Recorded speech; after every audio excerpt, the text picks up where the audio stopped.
Hello class, my name is Megan Wise and this is my discussion board for 1. So Edward has some of the most influential works in Christian history. Jonathan Edwards was an evangelical Calvinist.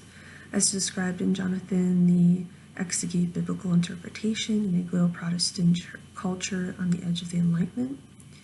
Edward grew up with Puritan ideals. In his works, he was able to take the traditional values and also modern thought, kind of take them together and decipher the Bible and Christian faith in a way that really hadn't been done before. He submerged himself in the scholars of the time. He found them very intriguing. And he was definitely well aware of the Enlightenment happening around him and the new intellectual thought that was up and coming in society. In his world as well, Edward was in the center of conflict between France and England, being that he was in America. As described in the book Jonathan Edwards in Scripture, Biblical Exegesis in British North America, France was a Catholic nation and England was Protestant.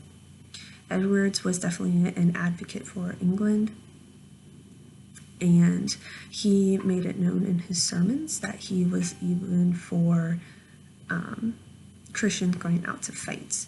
And of course, he supported this through biblical context. Now, in the eyes of John H. Gerstner, Edwards had the best works in theology in all of Christian history. And this is described in the book Jonathan Edwards, The Course of New England Theology. In this book, it also goes over the biography of Edwards that Murray did. Now, in the biography, Murray goes over a lot of Edwards' ministry, and it kind of ties into his legacy for today. Edwards' mission was to help others have a better understanding of the Bible and help aid in the church's faithfulness. And by having a better understanding of the Bible, he wanted to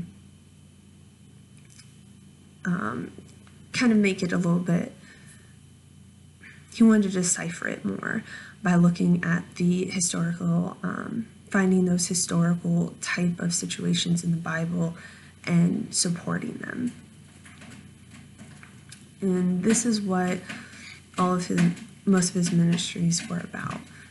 Provided the fact that Edward is still today a major figure to be studied, his legacy is still going on today.